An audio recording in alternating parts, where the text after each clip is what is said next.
Olá, meu querido irmão, minha querida irmã. Nós estamos aqui de volta com o nosso programa O que a Bíblia diz sobre. E hoje nós vamos ver o que a Bíblia diz sobre prestar contas uns aos outros. E nós vamos estar lendo no livro de Gálatas, no capítulo 6, do versículo 1 a 5.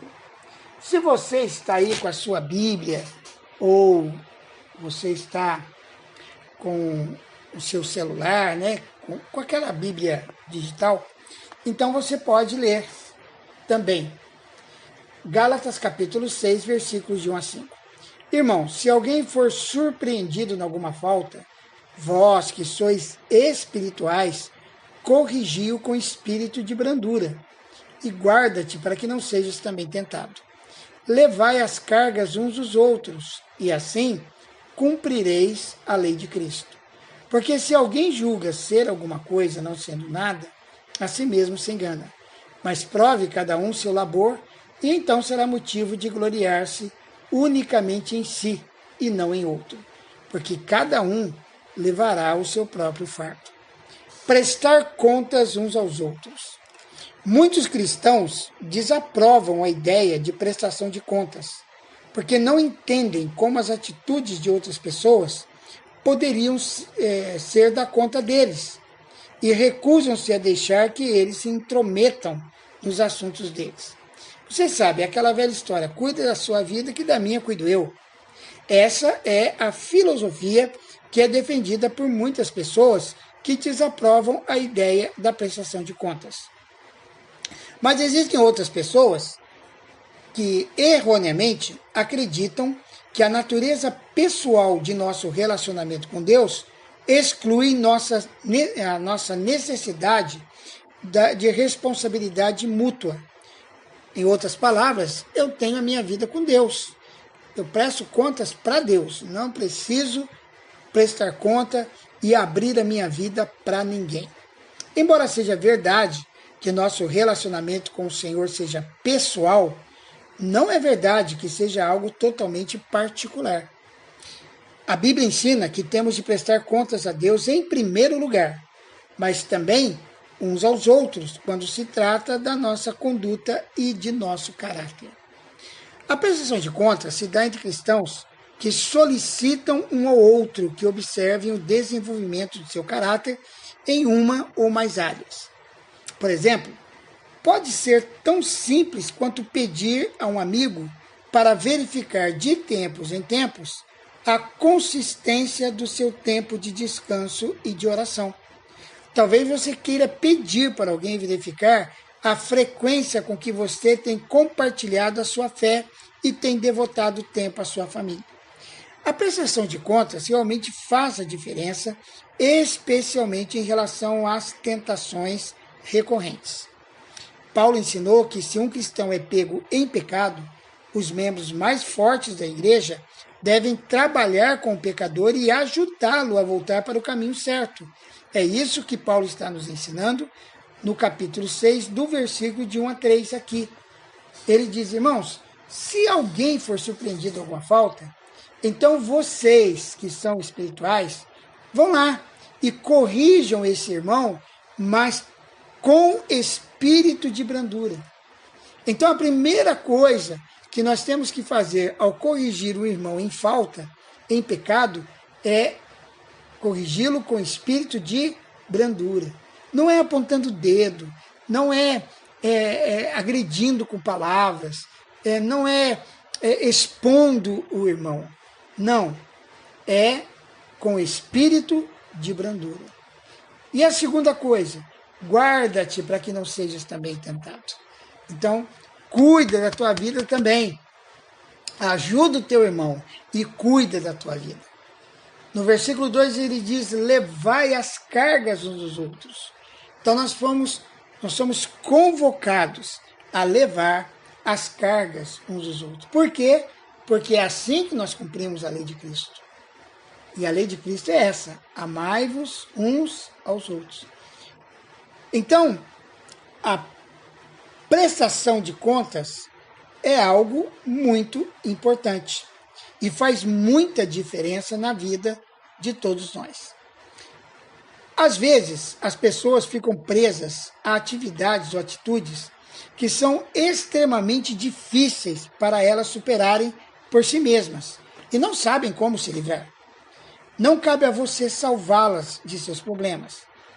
Entretanto, você pode lembrá-las das promessas de Deus, você pode orar por elas, você pode compartilhar as Escrituras com elas e ouvir sobre as suas lutas. Assim, nós vamos oferecer suporte e compaixão a outras pessoas que estão tentando fazer o que é certo ao confrontá-las com a verdade, quando elas fraquejam na fé e ao encorajá-las a viver de uma maneira que agrade a Deus. Isso é levar as cargas uns dos outros. É importante que você se lembre, a despeito da prestação de contas, você não é responsável pelo modo como a outra pessoa reage a você, ou como a outra pessoa amadurece espiritualmente. No entanto, é responsável por estar disponível para o Senhor usar você para abençoar a vida dela, dizendo-lhe a verdade e amando-a ao longo de todo o processo. Com isso, querido, eu quero que você entenda, prestar contas a alguém demanda um alto nível de confiabilidade. Essa exortação da palavra de Deus não tem a intenção de nos estimular a abrir a nossa vida para todo mundo. Não é isso, mas é caminharmos num ambiente de discipulado. A quem nós devemos prestar contas? Primeiramente a Deus, e em segundo lugar, ao nosso discipulador.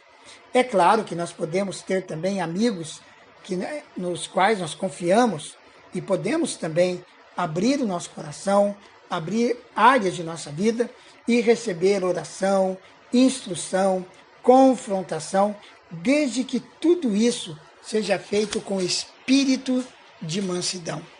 Paulo é muito sério ao tratar disso, para que nós entendamos que cada um leva o seu próprio fardo, mas não precisa levar sozinho.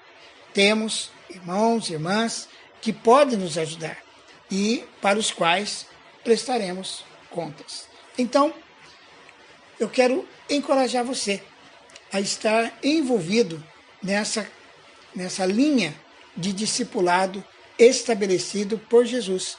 O discipulado não foi criado pela igreja, não é uma ideia de algum pastor, é um princípio estabelecido pelo próprio Senhor Jesus, e indo fazer discípulos.